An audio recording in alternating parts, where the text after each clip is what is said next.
Good morning students. आज है 13 अगस्त और 13 अगस्त 2020 को राजस्थान और भारत के जितने भी इंपॉर्टेंट करंट अफेयर्स के क्वेश्चन बनेंगे मैं आपके लिए लेके आया हूं। तो शुरू करते हैं आज का सेशन। सबसे पहले, हाल ही में अंतर्राष्ट्रीय युवा दिवस कब बनाया गया? अंतर्राष्ट्रीय युवा दिवस, तो अंतर्राष्ट्रीय युवा दिवस मनाया गया 12 अगस्त 2020 को। तो इंटरनेशनल यूथ डे जो बनाया जाता है, ये इसकी थीम क्या है? इस वर्ष की जो थीम है वो है youth engagement for global action. Youth engagement for global action, यानी विश्व में जितनी तरह की जो एक्शंस होते हैं, मतलब जितने तरह के काम हैं, उसमें युवाओं की सक्रिय साझेदारी को बढ़ाया जाए। ये इस वर्ष की क्या है? थीम है। तो इंटरनेशनल यूथ डे जो है वो हर साल 12 अगस्त को बनाया जाता है। क्यों? कि युवाओं ने हमारे समाज के लिए जिस तरह के प्रयास किए हैं उनको सेलिब्रेट करने के लिए ये इंटरनेशनल यूथ डे बनाया जाता है। इसकी शुरुआत जो की थी वो संयुक्त राष्ट्र महासभा ने दिसंबर 1999 में की थी। और पहली बार ये कब बनाया गया था? पहली बार बनाया गया था 12 अगस्त 2000 को। तो 12 अगस्त 2000 को पहली बार इंटरनेशनल यूथ डे बनाया गया। और इस वर्ष की थीम मैं आपको बता ही चुका हूँ, youth engagement for global action. बस इसको कंफ्यूज मत करना राष्ट्रीय युवा दिवस से। अंतर्राष्ट्रीय युवा दिवस और राष्ट्रीय युवा दिवस दोनों अलग अलग हैं। दोनों की जो डेट है वो 12-12 है, लेकिन जो इंटरनेशनल यूथ डे है वो तो बनाया जाता है 12 अगस्त को, और जो राष्ट्रीय युवा दिवस है वो बनाया जाता है 12 जनवरी को, क्योंकि 12 जनवरी को ही स्वामी विवेकानंद जी का जन्मदिन आता है। तो स्वामी विवेकानंद जी के जन्मदिन के उपलक्ष्य में 12 जनवरी को राष्ट्रीय युवा दिवस मनाया जाता है और अंतर्राष्ट्रीय युवा दिवस मनाया गया 12 अगस्त को। तो इतनी बातें अपने याद रखेंगे। आगे बढ़ते हैं। हाल ही में विश्व गज यानी विश्व हाथी दिवस, वर्ल्ड एलिफेंट डे कब बनाया गया? तो वो भी 12 अगस्त 2020 को ही बनाया गया था। तो ये विश्व हाथी दिवस जो है वो भी 12 अगस्त 2020 को ही बनाया गया। क्यों मनाया जाता है ये देखो। 12 अगस्त को प्रतिवर्ष विश्व गज दिवस के रूप में मनाया जाता है। इसका जो उद्देश्य है वो एशियाई और अफ्रीकी हाथियों के बारे में जागरूकता फैलाना है। उसका रीज़न ये है क्योंकि देखो अभी हाथियों और इंसानों के बीच में टकराव बहुत ज़्यादा होता है। हाथियों का अवैध रूप से काफ़ी शिकार होता है हाथी दांत के लिए मुख्यतः तौर पर। तो हाथियों की संख्या क्या हो रही है? दिनों दिन कम होती जा रही है। तो ये जो दिन बनाया जाता है वो बनाया जाता है भारतीय वन जीवन ट्रस्ट, पर्यावरण और वन जलवायु परिवर्तन मंत्रालय द्वारा गज महोत्सव का दिन बनाया जाता है। क्यों? क्योंकि इसका उद्देश्य पेंटिंग और चित्रों द्वारा हाथियों की स्थितियों के बारे में लोगों को अवगत करना है कि अभी हाल ही में हाथियों की स्थिति कितनी गंभीर हो चुकी है। तो पहली बार 12 अगस्त 2012 को बनाया गया था ये international elephant day, world elephant day. इसकी शुरुआत की गई थी, ठीक है, सबसे पहले 2011 में माइकल क्लार्क और पेट्रिशिया सिम्स ने की थी। ये दोनों कनाडाई फिल्म निर्माता हैं। इन्होंने ही लोगों को बताया था कि हमको ऐसा इंटरनेशनल एलिफेंट डे बनाना चाहिए। तो तब से 12 अगस्त 2012 से ही अब तक बनाया जा रहा है। और विश्व भर के कुल 65 वन्यजीव संगठन है जिसके द्वारा ये दो दिन है वो सेलिब्रेट किया जाता है। और आपको ये भी बता दूं कि IUCN जो है उसकी रेड लिस्ट में अफ्रीकी और एशियाई हाथी आते हैं। रेड लिस्ट में सिर्फ वही जानवरों की प्रजाति आती है जो काफ़ी संकटग्रस्त है, जो खत्म होने वाली हो। तो पूरे विश्व में अब सिर्फ 40,000 से 60,000 हाथी ही शेष हैं। लगभग इतना ही हाथी शेष हैं, जिसमें से 60% तो अकेले भारत के अंदर है। तो याद रखेंगे इतनी बातों को। तो ये तो देखो है इंपॉर्टेंट डे वाला क्वेश्चन। तो अब तक में कितने इंपॉर्टेंट हैं? सबसे पहले आपके पास में अपने बात करते हैं 1 अगस्त को। 1 अगस्त को बनाया गया था राष्ट्रीय मुस्लिम महिला अधिकार दिवस। क्यों? क्योंकि पिछले साल इन्हीं को इसी दिन ट्रिपल तलाक से मुक्ति मिली थी। फिर आया 3 अगस्त। 3 अगस्त को बनाया जाता है विश्व संस्कृति दिवस। तारीख पर फिक्स नहीं होता विश्व संस्कृत दिवस, क्योंकि विश्व संस्कृत दिवस जो है वो हमेशा रक्षाबंधन पर बनाया जाता है। लेकिन इस बार जो रक्षाबंधन थी वो 3 अगस्त को पड़ी थी। तो 3 अगस्त 2020 को बनाया गया विश्व संस्कृत दिवस। फिर आता है 6 अगस्त। 6 अगस्त को बनाया जाता है हिरोशिमा डे, क्योंकि इसी दिन अमेरिका ने जापान के शहर हिरोशिमा पर लिटिल बॉय नाम का एक परमाणु बम गिराया था। फिर आगे आया 7 अगस्त। 7 अगस्त को बनाया नेशनल हैंडलूम डे, जिसे आप कहते हैं राष्ट्रीय हथकरघा दिवस। राष्ट्रीय हथकरघा दिवस। फिर आगे आया 8 अगस्त। 8 अगस्त को बनाएगी भारत छोड़ो आंदोलन की 78वीं वर्षगांठ, 78वीं जयंती बनाएगी। ठीक है। फिर 9 अगस्त। 9 अगस्त को बनाया गया विश्व आदिवासी दिवस। विश्व आदिवासी दिवस। और फिर आता है अपने पास में 10 अगस्त। 10 अगस्त को बनाया गया विश्व जैव ईंधन दिवस। विश्व जैव ईंधन दिवस। और 10 अगस्त को एक दिन और मनाया जाता है, वो है अपने पास में वर्ल्ड लायन डे यानी विश्व शेर दिवस। वो भी इसी दिन बनाया जाता है। और 12 अगस्त को 2 बनाए गए हैं। एक तो बनाया गया इंटरनेशनल यूथ डे और एक बनाया गया अपने पास में वर्ल्ड एलिफेंट डे। ठीक है, ये 12 अगस्त के बारे में याद रखेंगे। तो इतने जो डे होते हैं वो आप डे टू डे रिवाइज किया कीजिए। मैं आपको बार बार रिवाइज कराता हूँ, तो बार बार अगर आप इनको रिवाइज करते रहेंगे तो आपको ये याद होती जाएंगी चीज़ें। आगे बढ़ते हैं। IUCN की बात कर लेते हैं। IUCN है international union for conservation of nature. इसकी स्थापना हुई थी 5 अक्टूबर 1948 को फ्रांस में। इसका जो मुख्यालय है वो ग्लैंड स्विट्जरलैंड में है। संस्थापक है ग्रेटे लैंगुलियर और CEO है जूलियन हक्सले। इसका उद्देश्य, इसका मोटो वाक्य क्या है, वो है United for life and livelihood. तो याद रखेंगे इतनी बातें IUCN के बारे में। आगे चलते हैं। हाल ही में किस देश के प्रधानमंत्री ने पूरी सरकार के साथ इस्तीफा दे दिया है? तो अभी लेबनान के प्रधानमंत्री ने पूरी सरकार के साथ इस्तीफा दे दिया। क्यों दिया? क्योंकि देखो, हाल ही में लेबनान के प्रधानमंत्री हसन दियाब और उनकी पूरी सरकार ने बेरूत में हुए विशाल विस्फोट, अभी आपको पता है लेबनान की जो कैपिटल थी बेरूत, उसमें काफ़ी बड़ा धमाका हुआ था अमोनियम नाइट्रेट की वजह से। तो वहाँ के लोग काफ़ी ज़्यादा आक्रोशित हो गए, क्योंकि जो आपदा आई थी वो तो चलो आ गई, लेकिन उसका आपदा प्रबंधन जो है वो इस सरकार ने बिल्कुल ढंग से नहीं किया। तो इससे जाने जितनी गई उसके बाद में भी काफ़ी जाने चलेगी बिना खराब आपदा प्रबंधन के चलते।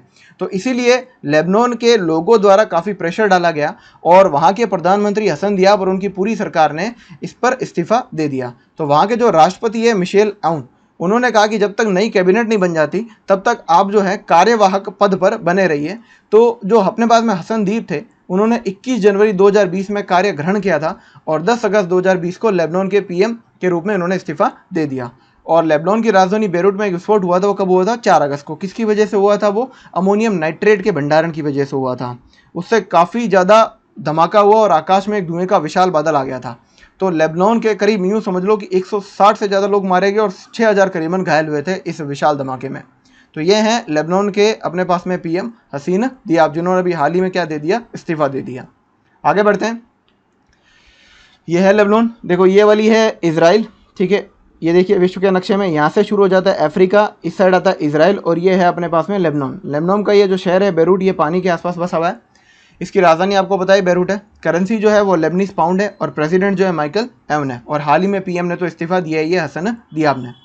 आगे चलते हैं। हाल ही में किसने डेटा रिकवरी सेंटर कृषि मेघ का शुभारंभ किया? तो डेटा रिकवरी सेंटर कृषि मेघ का शुभारंभ किया था नरेंद्र सिंह तोमर ने। तो सरकार के प्रमुख अनुसंधान निकाय ICAR, ठीक है, ICAR होता है भारतीय कृषि अनुसंधान परिषद, जिसमें कृषि से रिलेटेड डिफरेंट चीज़ों के बारे में खोज की जाती है। तो ये क्या करते हैं, जो ये भारतीय कृषि अनुसंधान परिषद है, जाहिर सी बात है जितनी भी खोज करती है, जितने भी काम करती है, उनका डेटा कहीं तो रखा जाएगा। तो वो जो डेटा रखा जाता है वो अभी रखा जाता है राष्ट्रीय राजधानी यानी दिल्ली में। और राष्ट्रीय राजधानी में कहाँ? भारतीय कृषि सांख्यिकी अनुसंधान संस्थान वहीं रहता है। पर हुआ क्या, अभी हाल ही में इन्होंने एक डेटा रिकवरी सेंटर की स्थापना की कि मान लो अपना डेटा कहीं गायब ना हो जाए, कोई इसे हैक ना कर ले, इसीलिए उन्होंने एक डेटा रिकवरी सेंटर बनाया है। और डेटा रिकवरी सेंटर कहाँ बनाया? जो नया डेटा रिकवरी सेंटर बनाया गया वो बनाया गया राष्ट्रीय कृषि अनुसंधान प्रबंधन एकेडमी हैदराबाद में। अब तक जो ये था वो दिल्ली में था, अब जो नया बनाया है वो इन्होंने हैदराबाद में बनाया है। और ये जो है इसकी स्थापना की गई है किसके सहयोग से की गई है? विश्व बैंक के सहयोग से की गई है। ये बात भी आप अच्छे तरह से ध्यान रखेंगे। जो ये कृषि मेघ जो बना है, ठीक है, वो सरकार ने तो बनाया है, साथ ही साथ में विश्व बैंक ने बनाया। अब ये पिक्चर देखिए, ये है हमारे केंद्रीय मंत्री नरेंद्र सिंह जी तोमर, ठीक है, इन्होंने अभी में ये देखिए कृषि मेघ जो है उसका शुभारंभ किया था। तो नई दिल्ली को छोड़ करके हैदराबादी क्यों चुना गया? क्योंकि ये माना गया कि भाई हैदराबाद और नई दिल्ली, उनका भूकंप क्षेत्र एक तो अलग अलग है। मतलब एक स्थान अगर विध्वंस हो जाता है तो दूसरे स्थान पर फर्क नहीं पड़ता, एक साथ दोनों जगह भूकंप आने के चांसेस कम है। और दूसरा ये है कि वहाँ की जलवायु कंडीशन अलग है और वहाँ पर हैदराबाद में आपको पता है कि काफ़ी ज़्यादा IT पेशेवर भी वहाँ बहुत ज़्यादा मिलेंगे। तो इस वजह से ये जो है दिल्ली से हटा करके अब हैदराबाद में कृषि मेघ की स्थापना की गई। तो ये क्या है? एक डेटा रिकवरी सेंटर है। इसका शुभारंभ किसने किया? नरेंद्र सिंह तोमर ने किया। आगे बढ़ते हैं। हाल ही में स्काई रूट एरोस्पेस ने अपर स्टेज रॉकेट इंजन का सफल परीक्षण किया। उस इंजन का नाम क्या है? तो स्काई रूट एरोस्पेस ने अभी जो इंजन बनाया है उसका नाम है रमन। ये रखा गया CV रमन के नाम पर, जो नोबेल पुरस्कार विजेता है, अपने भारतीय वैज्ञानिक थे। देखो, एक स्पेस टेक स्टार्टअप जो होता है, जो अंतरिक्ष के क्षेत्र में काम करने वाली कोई प्राइवेट कंपनी होती है, तो वो स्टार्टअप कंपनीज है ए स्काई रूट एरोस्पेस।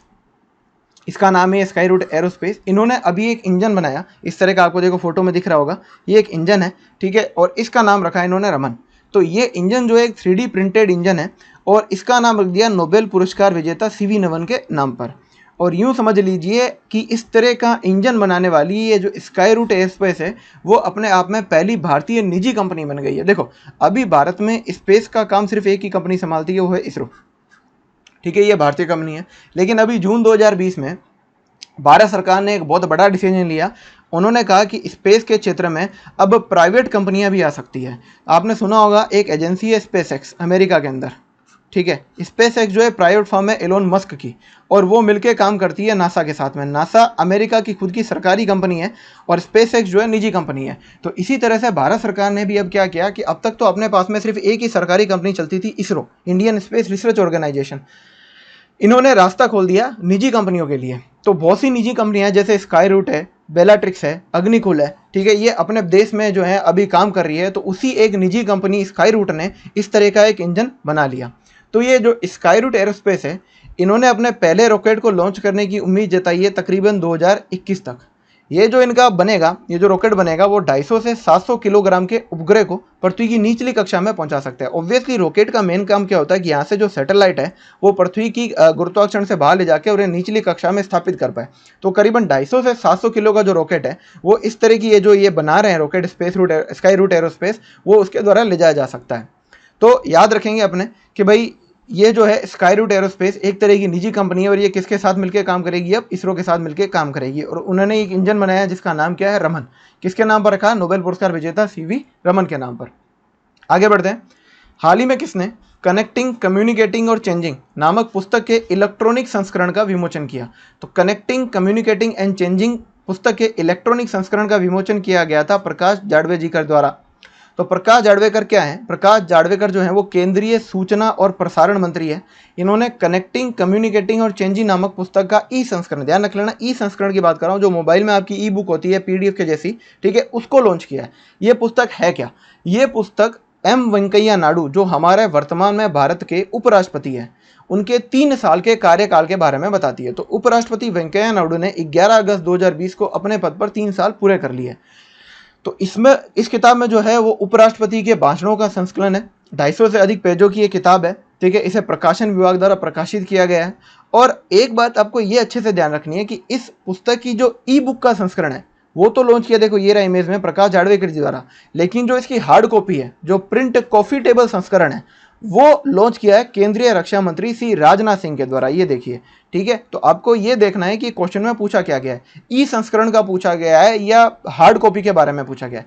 ई संस्करण तो इन्होंने लॉन्च किया प्रकाश जावड़ेकर ने, और जो हार्ड कॉपी है वो लॉन्च की है राजनाथ सिंह जी ने। तो ध्यान रखेंगे। और ये पुस्तक किस पर आधारित है? ये पुस्तक एम वेंकैया नायडू, जो भारत के उपराष्ट्रपति है, ठीक है, उनके भाषणों का क्या है? संकलन है। आगे बढ़ते हैं। हाल ही में इटली के क्लब यूवेंटस ने 2019-20 के लिए किसको most valuable player of the year चुना है? तो most valuable player of the year बन चुके हैं क्रिस्टियानो रोनाल्डो। इन्होंने क्या किया? इटली के क्लब यूवेंट्स ने 2019-20 के लिए, एक तो ये पुर्तगाली है, पुर्तगाली स्ट्राइकर क्रिस्टियानो रोनाल्डो को most valuable player of the year चुना। तो ध्यान रख लेना, पहली बात तो यहाँ से बन जाती है कि क्रिस्टियानो रोनाल्डो जो है वो कहाँ के प्लेयर है? वो पुर्तगाली प्लेयर है। इन्होंने क्या किया? इस सीजन में अपनी टीम के लिए करीबन 37 गोल किए, और एक सीजन में सबसे ज़्यादा गोल करने का रिकॉर्ड तोड़ दिया। एक सीजन में सबसे ज़्यादा गोल करने का रिकॉर्ड था फेलिक्स बोरेल के पास में, जिन्होंने 80 साल पहले रिकॉर्ड बनाया था 1933-34 में जाकर के। उन्होंने उस वक्त 31 गोल दागे थे एक सीजन के अंदर। और अभी हाल ही में ये जो पुर्तगाली स्ट्राइकर है क्रिस्टियानो रोनाल्डो, ये जो दिख रहे हैं आपको इमेज में, इन्होंने एक सीजन में 37 गोल किए और इनका रिकॉर्ड तोड़ दिया। इससे पहले भी मोस्ट वैल्यूएबल प्लेयर चुना गया है विजडन संस्था द्वारा, और वो किसको चुना गया था भारत का? वो रविंद्र जडेजा को चुना गया था। ये बात भी आप याद रखेंगे इसके साथ साथ में। तो क्लब यूवेंट्स ने चुना है क्रिस्टियानो रोनाल्डो को, और विजडन ने जो चुना था वो किसको चुना था? रविंद्र जडेजा को। आगे चलते हैं। हाल ही में किस सार्वजनिक क्षेत्र की प्रमुख company, steel authority of India, steel authority of India का अगला अध्यक्ष किसे चुना गया? वो चुना गया है सोमा मंडल को। सोमा मंडल को अगला अध्यक्ष चुना गया है। तो सोमा मंडल, ये देखिए पिक्चर में सोमा मंडल जी। सोमा मंडल को सार्वजनिक क्षेत्र की प्रमुख स्टील कंपनी है स्टील अथॉरिटी ऑफ इंडिया, जिसे आप शॉर्ट फॉर्म में सेल के नाम से जानते हो, इनका अध्यक्ष चुना गया। और ये समझ लीजिए ये सेल की कमान संभालने वाली पहली महिला अध्यक्ष होगी। इसी वजह से ये क्वेश्चन अपने आप में इंपॉर्टेंट बन जाता है, क्योंकि सेल में आज तक कोई भी महिला अध्यक्ष नहीं बनी है। तो अगर ये कमान संभालती हैं तो ये सबसे पहली अध्यक्ष होंगी जो महिला होंगी। इससे पूर्व ये नाल्को क्या है? नेशनल एल्यूमिनियम कंपनी नाल्को में डायरेक्टर के कॉमर्शियल के पद पर कार्यरत थी। तो ये जनवरी 2021 में पदभार ग्रहण करेगी और 2023 तक अपनी सेवाएं देगी। और सेल के जो वर्तमान अध्यक्ष है वो है अनिल कुमार चौधरी, जो दिसंबर में क्या हो रहे हैं? रिटायर हो रहे हैं। सेल के बारे में बात कर लेते हैं। सेल की फुल फॉर्म होती है steel authority of India limited. इसका मुख्यालय है नई दिल्ली में। स्थापना हुई थी 19 जनवरी 1954 को, और जो सीईओ हैं अनिल कुमार चौधरी, जिनका कार्यकाल पूरा हो जाएगा दिसंबर में। तो नया जो अध्यक्ष है वो किसको बनाया गया है? सोमा मंडल को। किसका? सेल का। हाल ही में फोर्ब्स द्वारा जारी सर्वाधिक कमाई करने वाले टॉप 10 अभिनेताओं की सूची में शामिल एकमात्र भारतीय अभिनेता कौन सा है? तो फोर्ब ने अभी एक लिस्ट जारी की है कि सबसे हाईएस्ट पेड एक्टर्स जो हैं अभी कौन कौन है। तो उन्होंने टॉप 10 नाम बताए हैं, और उनमें एक ही भारतीय अभिनेता हैं, वो हैं अक्षय कुमार। ठीक है, अक्षय कुमार जो हैं वो 6ठे नंबर पर आते हैं फोर्ब्स की लिस्ट में। तो फोर्ब्स द्वारा जारी सर्वाधिक कमाई करने वाले टॉप 10 अभिनेताओं की सूची में एकमात्र भारतीय अभिनेता हैं अक्षय कुमार। इनकी जो कुल कमाई है वो 362 करोड़ रुपए की है, और ये 6ठे नंबर पर है। सबसे पहले स्थान पर है ड्वेन जॉनसन 654 करोड़ के साथ में, और दूसरे स्थान पर आते हैं रेनॉल्ड्स। ये देखिए मैं लिस्ट लाया हूँ आपके लिए। सबसे पहले नंबर 1 पर आते हैं ड्वेन जॉनसन, करीब 87.5 मिलियन डॉलर जो इनकी कमाई है। दूसरे स्थान पर रियान रेनॉल्ड्स, तीसरे स्थान पर मार्क वेलबर्ग, चौथे स्थान पर बैन अफ्लेक, पांचवें पर विन डीजल, छठे पे अक्षय कुमार है, एकमात्र भारतीय अभिनेता इस लिस्ट में। सातवें पर लीन मैनुअल, आठवें पर विल स्मिथ, 9वें पर एडम सैंडलर और 10वें पर जैकी चैन। तो ये टॉप 10 सूची जारी की है अपने पास में फोर्ब्स ने। ये हाईएस्ट पेड एक्टर्स हैं 2020 के। आगे बढ़ते हैं। हाल ही में कौन सी भारतीय मूल की महिला अमेरिका में उपराष्ट्रपति पद की उम्मीदवार बनी है? तो देखो अभी हाल ही में अमेरिका में चुनाव होने वाले हैं, तो वहाँ की दो पार्टियां, एक है डेमोक्रेटिक और एक है रिपब्लिक। तो अभी डेमोक्रेटिक ने अपना उपराष्ट्रपति पद का जो उम्मीदवार बनाया है वो है कमला हैरिस को बनाया है। तो कमला हैरिस जो है वो भारतीय मूल की महिला है। हालांकि इनका जन्म अमेरिका में हुआ है, लेकिन जो उनकी माता जी थी वो भारतीय थी। तो भारतीय मूल की कमला हैरिस अमेरिका में उपराष्ट्रपति पद की क्या बन गई? उम्मीदवार बन गई है। और अमेरिका के उपराष्ट्रपति पद के लिए किसी भारतीय अमेरिकी महिला को डेमोक्रेटिक पार्टी से टिकट मिला हो, ऐसा पहली बार हुआ है। तो डेमोक्रेटिक पार्टी ने पहली बार किसी भारतीय मूल की अमेरिकी महिला को टिकट दिया है। तो अगर कमला हैरिस ये चुनाव जीत जाती है तो वो उपराष्ट्रपति पद पर पहुंचने वाली पहली महिला होगी।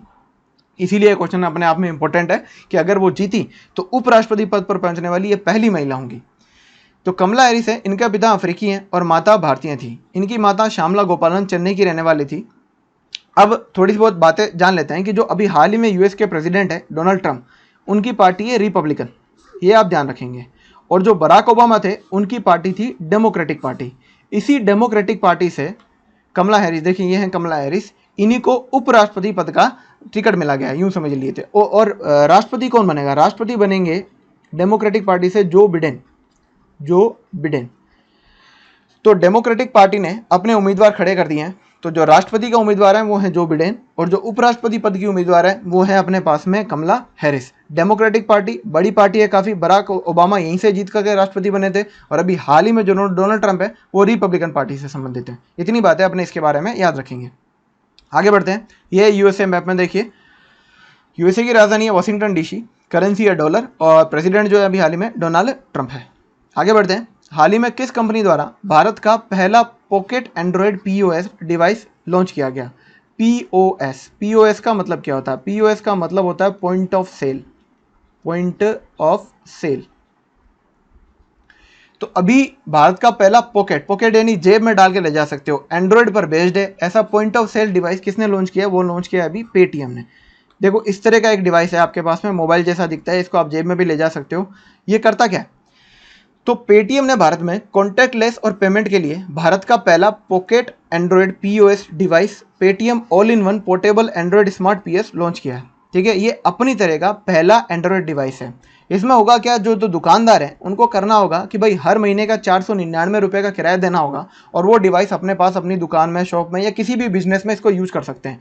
ये आपका जीएसटी बिल जनरेट कर देगा। इसके अलावा मान लो आपकी दुकान में कोई पेमेंट करने के लिए आता है, तो चाहे उसके पास क्रेडिट कार्ड हो, चाहे इसके पास डेबिट कार्ड हो, चाहे वो वॉलेट में भुगतान करना चाहता हो, वो किसी भी तरह से भुगतान करना चाहता हो, तो इस अपने पास में जो पोर्टेबल डिवाइस है इससे आप भुगतान कर सकते हैं। छोटा सा है, जेब में लेके घूम सकते हैं। इसके अलावा ये कई पेटीएम व्यापारियों को कई व्यापारिक सेवाएं और वित्तीय समाधान जैसे कि ऋण, बीमा, बिजनेस खाता, बिक्री सहित सभी लेन देन जो है उधार, कैश, कार्ड का प्रबंधन करने के लिए सक्षम बनाएगा। और बहुत सी चीज़ें इसके अंदर आपको रेडियो, कैलकुलेटर, जो भी आपको एंड्रॉयड एप्लीकेशन में ऐप्स मिलती हैं, एंड्रॉयड फोन्स के अंदर जो ऐप्स मिलती है वो भी इसके अंदर आपको मिल जाएगी। तो इस तरह का ये पहला डिवाइस है जो पेटीएम ने लॉन्च किया है। और हाल ही में जो वरुण श्रीधर हैं उनको पेटीएम मनी का नया सीईओ नियुक्त किया गया है। तो ये भी अपने आप में एक इंपॉर्टेंट क्वेश्चन है कि पेटीएम मनी का नया सीईओ किसे नियुक्त किया गया है? वो वरुण श्रीधर को किया गया है।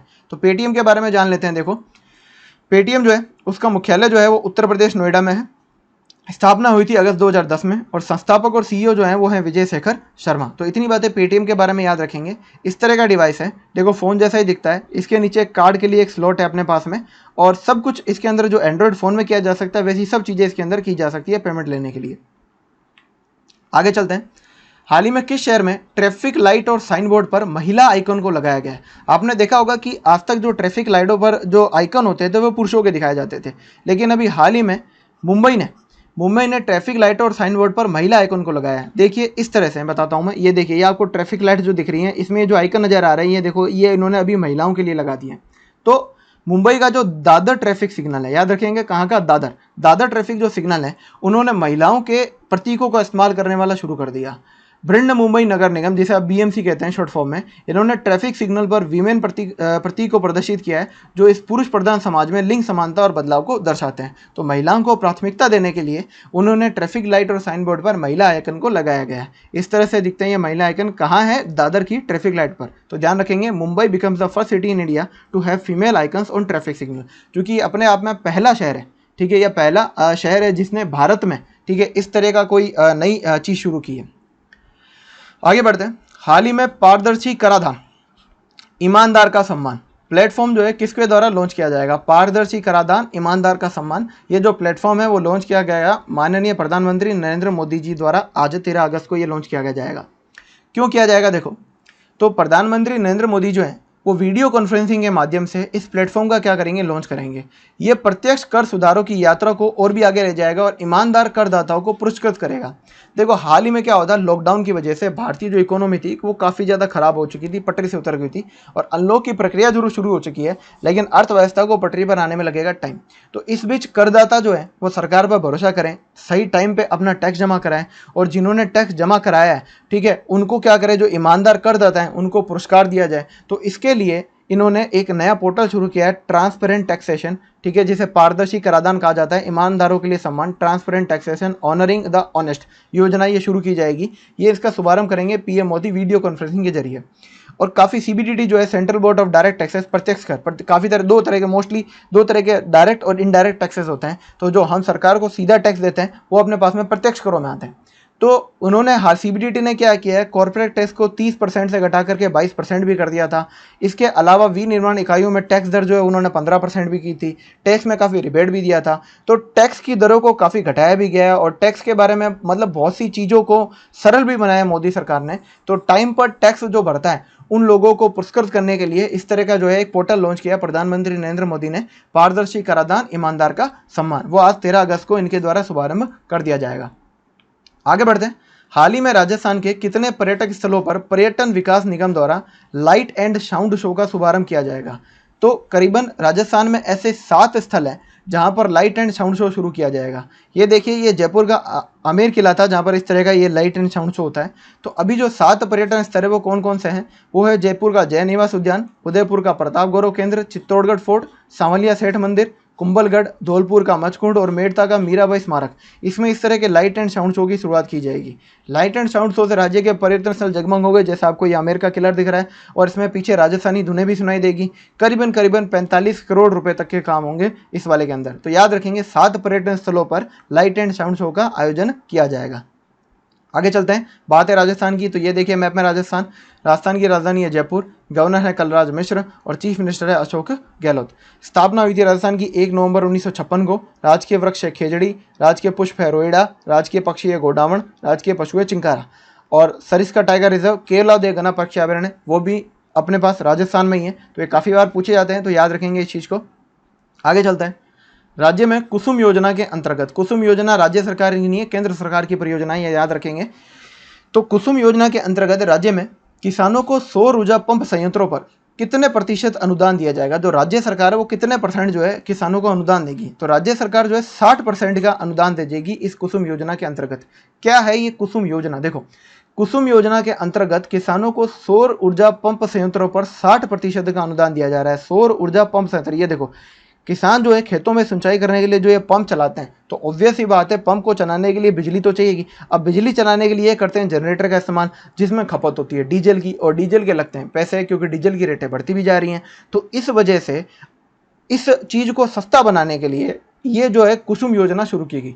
इसमें क्या होगा कि आप सोलर लाइट का यूज़ करेंगे। देखो इस तरह के सोलर पैनल लगा दिए जाते हैं तो सोलर लाइट की वजह से बिजली बनेगी और इस तरह से पंप चलाए जाएंगे। तो ऑब्वियसली एक बार का खर्चा बैठेगा और उसके बाद में तो ये किसानों के लिए एक तरह से मुफ्ती रहा, क्योंकि उनको बार बार डीजल लाना नहीं पड़ेगा। तो किसानों के हिस्से से लगने वाली 40 से 30% जो राशि है वो बैंक से ऋण लिया जा सकता है। भाई 60% तो दे देगी राज्य सरकार अपने पास में, तो बच गई जो पीछे की 40% होती हैं वो आप बैंक से लोन भी लिया जा सकता है। इस तरह के प्रावधान भी किए गए हैं। तो मुख्यमंत्री अशोक गहलोत ने बस 2020-21 में 25,000 सौर ऊर्जा पंप संयंत्र लगाने के लिए 267 करोड़ रुपए के बजट की घोषणा की थी। और हाल ही में 29 जून को कृषि मंत्री में लालचंद कटारिया ने जयपुर के जोटवाड़ा क्षेत्र में कापड़ियावास गांव में राज्य के पहले 7.5 HP क्षमता वाले सौर ऊर्जा पंप संयंत्र का शुभारंभ भी कर दिया है।